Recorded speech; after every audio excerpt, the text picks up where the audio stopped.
안녕하세요. 반갑습니다. 입시연구소 길 김동수 수장입니다. 이제 곧 있으면 수시 기간이 다가옵니다. 잘 아시겠지만 수시 지원의 첫 번째 기준은 현재 내가 정시로 어디를 갈 수 있는지에 대한 판단입니다. 그 판단에 이번 내용이 도움이 되기를 바랍니다.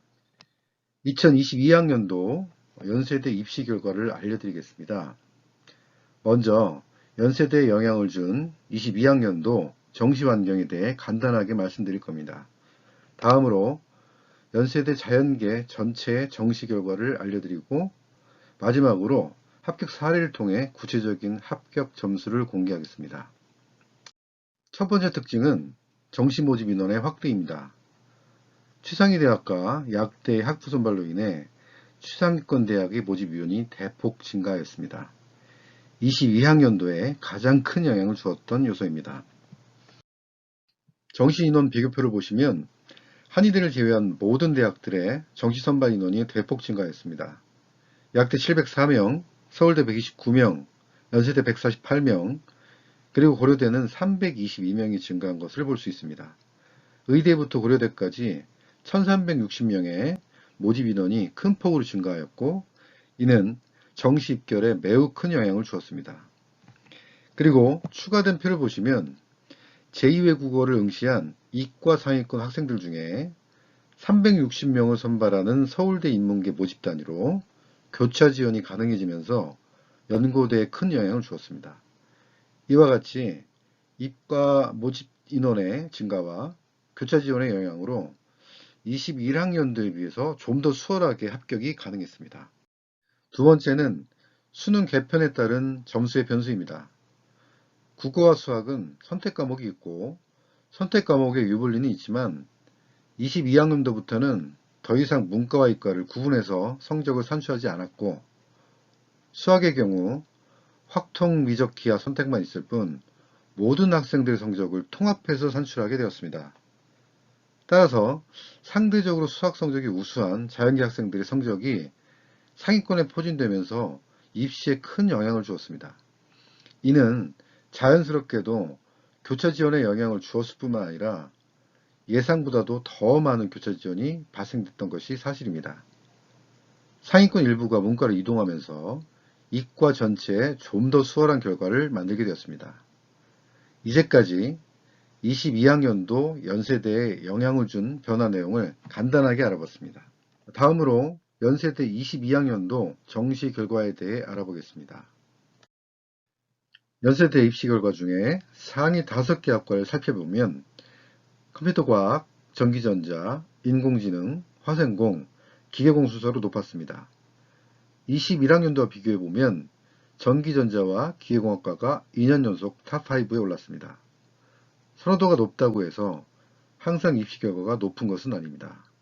높은 학과의 경우 높은 점수를 확보했음에도 불합격될 가능성이 높다고 판단하여 좀 더 안정적인 학과로 지원하면서 중하위권 학과의 최종 컷이 더 올라가는 경우도 상당히 많습니다. 다만 작년의 경우 어려운 수능으로 인해 지원자별 변별력이 커지면서 대체적으로 과거보다는 학과 서열이 유지된 것으로 파악됩니다. 하위 5개 학과는 실내건축 의류, 산업공, 도시공, 간호입니다.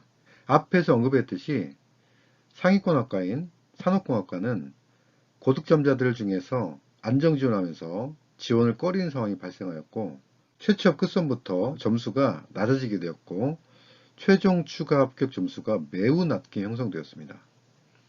21학년도에는 최종 컷이 가장 높았던 학과이기도 합니다.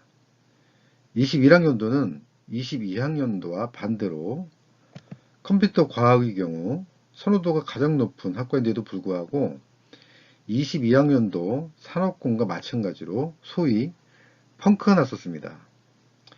이와 같이 입시 결과는 매년 다른 결과들이 나오고 있습니다. 그리고 관연도 입시 결과는 다음 학년도에 큰 영향을 준다는 것도 기억하시기 바랍니다. 전체 학과를 살펴보겠습니다. 참고로 예상컷의 경우 학과의 서열이 업체들마다 조금씩 다를 수 있습니다. 또한 실제 컷은 저희 입시연구소 길에서 확인한 최종 컷이라는 것을 미리 말씀드립니다. 대체적으로 예상값보다 최종컷이 조금씩 내려간 것을 확인할 수 있습니다. 특히 예상보다 컷이 많이 내려간 학과는 인공지능, 화생공, 도시공 정도입니다. 대폭 하락한 학과는 시스템 반도체, 산업공, 신소재공입니다.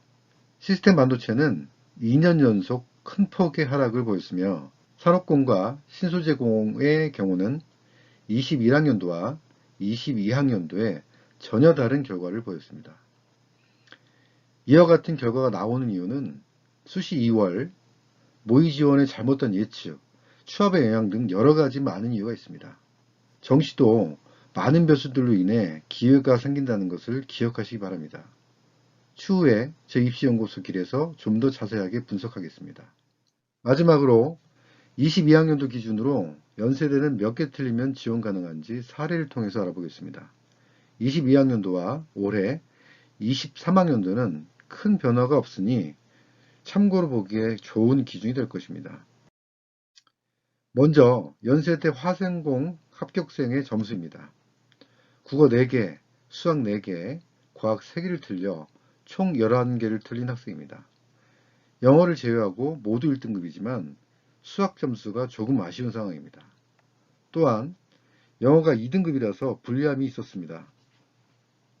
하지만 본인이 연세대를 강하게 선호했고 비교적 과학 성적이 좋아서 과학 비중이 큰 연세대에 지원시켰고 중위권 정도는 안정적으로 지원 가능한 점수였습니다. 화생공은 점수가 조금 부족한 상황이었지만 입결이 낮아질 것으로 예측하여 지원하였고 결국 최초합으로 합격한 학생입니다. 그리고 경희권 약대도 지원 가능한 점수였습니다. 영어가 1등급이었으면 상위권 학과에 안정적으로 지원이 가능한 학생이었습니다. 이 정도 점수가 연세대 비교적 안정적으로 지원 가능한 점수임을 확인하시기 바랍니다. 상위권 학과에 합격한 극적 사례입니다. 국어 3점짜리 6개, 2점짜리 3개, 총 9개를 틀린 국어 성적이 좋지 않은 학생입니다. 또한 화학 원도 4개를 틀렸습니다. 역시나 국어 비중이 적고 영어가 1등급인 점을 감안하여 연세대를 지원시켰습니다.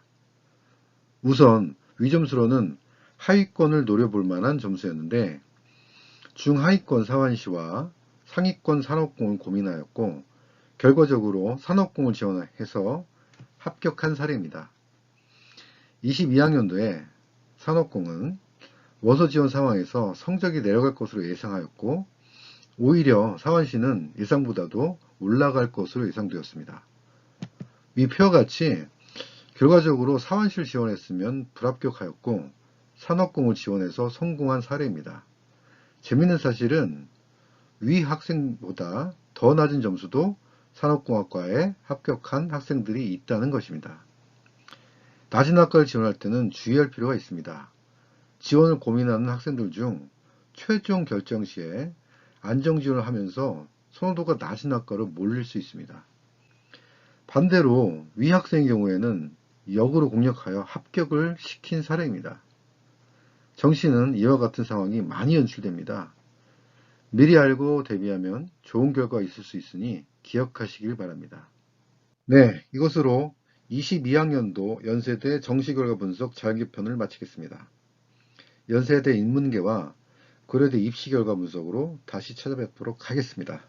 감사합니다.